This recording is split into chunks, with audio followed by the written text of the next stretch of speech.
샬롬 김용규 목사입니다. 오늘 우리들은 신명기 1장 34절에서 35절의 말씀을 근거해서 불순종의 결과라는 제목을 가지고 함께 하나님의 말씀을 생각해 보겠습니다. 이스라엘 백성들에게 있어서 가데스 바네아는 기억하고 싶지 않은 장소 중에 하나입니다. 그 이유를 우리가 생각을 해보면 하나님께서 이미 이스라엘 백성들에게 가나안 땅을 허락해 주셨지만 이스라엘 백성들에게는 두 마음을 품고 있었습니다. 한 가지 마음은 하나님께서 언약의 백성들과 함께 하신다는 마음이고, 또 다른 마음은 인간의 시선으로 가나안 땅을 바라보는 것입니다. 그러므로 이스라엘 백성들은 가나안 땅의 지형을 미리 알고 싶다고 하는 이유를 근거해서 12명의 정탐꾼을 보내게 되어졌는데, 여호수아와 갈렙을 제외한 10명의 정탐꾼이 가나안 땅을 정복하는 것이 불가능하다고 이야기하였을 때에 이스라엘 백성들은 원망하게 되었습니다. 그 원망의 결과가 얼마나 심각한지를 우리가 말씀을 통하여 생각해 보고 있는데, 이스라엘의 백성들은 하나님 앞에서 이렇게 하나님을 원망하고 있습니다. 여호와께서 우리를 미워하심으로 아모리 족속의 손에 넘겨 멸하시려고 우리를 애굽 땅에서 인도하여 내셨도다.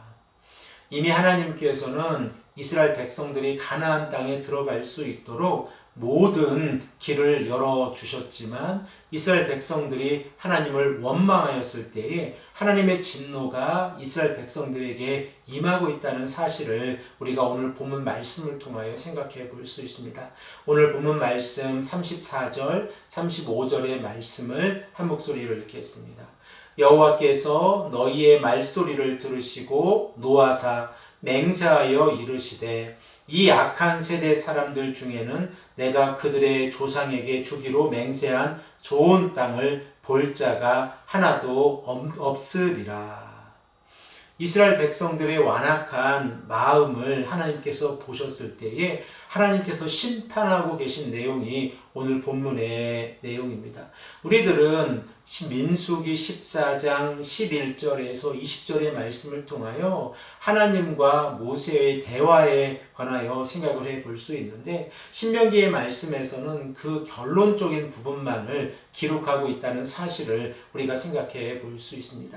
민수기 14장 11절에서 20절의 말씀을 우리가 잠시 생각을 해보면 하나님과 모세의 대화가 기록되어져 있습니다. 하나님께서는 언제까지 이스라엘 백성들이 하나님을 멸시하겠느냐라고 질문을 하고 계십니다. 또한 하나님께서는 언제까지 이스라엘 백성들에게 온갖 표적을 보여주어야 이스라엘 백성들이 하나님을 참 하나님으로 인정하겠느냐라고도 질문하고 계십니다. 그러므로 하나님께서는 이스라엘 백성들을 전염병으로 모두 없애버리시고 모세를 통하여 더 크고 센 나라를 만드시겠다라고 모세에게 이야기를 하십니다.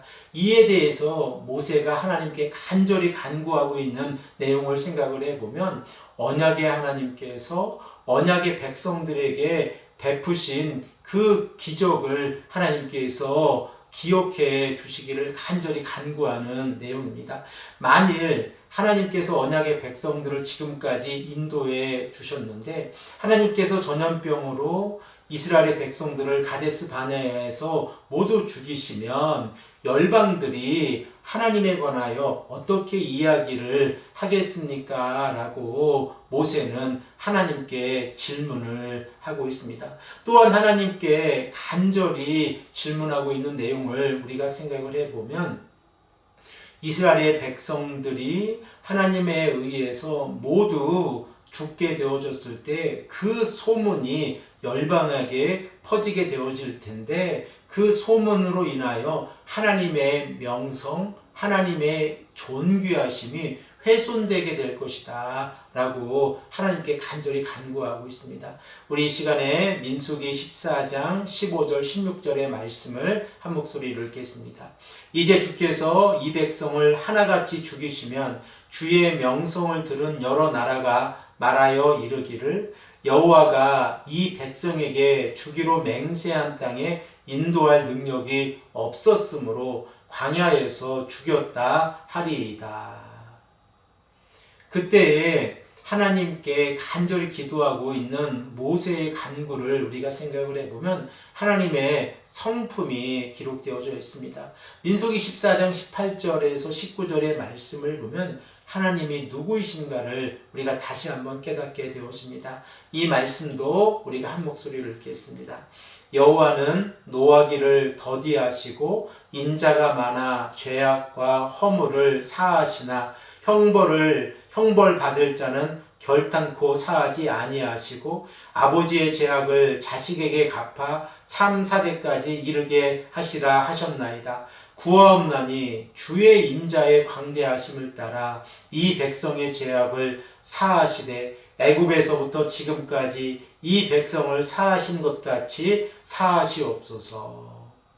지금 모세가 하나님께 어떻게 기도하고 있습니까? 하나님, 언약의 백성들에게 다시 한번 은혜를 베풀어 주시옵소서. 언약의 백성들이 하나님을 신뢰하고 믿고 나아갈 수 있도록 은혜를 허락해 주시옵소서라고 간절히 간구하고 있습니다. 그 결과 하나님께서는 이스라엘 백성들을 가데스 바네아에서 전염병으로 모두 죽이지 아니하시고 이스라엘 백성들 가운데에서 1세대는 가나안 땅에 들어가지 못하는 이 징벌을 내리십니다. 사랑하는 성도 여러분, 우리가 이 말씀을 기억할 때마다 하나님 앞에서 원망하는 것이 얼마나 큰 죄악이라고 하는 것을 다시 한번 깨닫게 되어집니다. 하나님의 뜻을 인간의 시선으로 바라보고 그리고 인간의 시선 가운데에서 하나님을 향하여 원망의 시선이 있다고 하면 우리는 하나님 앞에서 회개해야 합니다. 그 이유는 우리가 하나님의 그 높으신 뜻과 하나님의 그 높으신 하나님의 계획하심을 인간의 시선에서 모두 다 이해할 수 없기 때문에 그렇습니다. 지금 이스라엘의 백성들은 인간의 시선을 가지고 가나안 땅을 바라보고 있습니다. 그러나 하나님께서는 이스라엘 백성들을 인도하심으로 가나안 땅을 그들에게 허락해 주신다고 하는 이 약속을 이루려 하셨다고 하는 사실 또한 우리가 깨닫게 되어집니다. 사랑하는 성도 여러분, 오늘 이 아침에 하나님 앞에서 간절히 기도하기를 소망합니다. 우리의 입술 가운데에서 원망이 사라지고 오직 하나님의 뜻에 순종하는 삶을 살아갈 수 있도록 하나님 인도해 주시옵소서라고 간절히 기도하시는 귀하고 복된 성도님들 되시기를 간절히 축복합니다. 함께 기도드리겠습니다. 아버지 하나님, 감사합니다. 오늘도 우리에게 말씀해 주셔서 이스라엘 백성들의 원망이 얼마나 큰 하나님의 심판으로 이루어지는지를, 연결되어지는지를 우리가 깨닫게 하시니 감사합니다. 우리의 입술 가운데에서 원망이 사라지게 하시고 감사하는 삶을 살아갈 수 있도록 인도하여 주시옵소서. 감사드리며 사랑이 많으신 예수 그리스도의 이름으로 간절히 기도합니다. 아멘.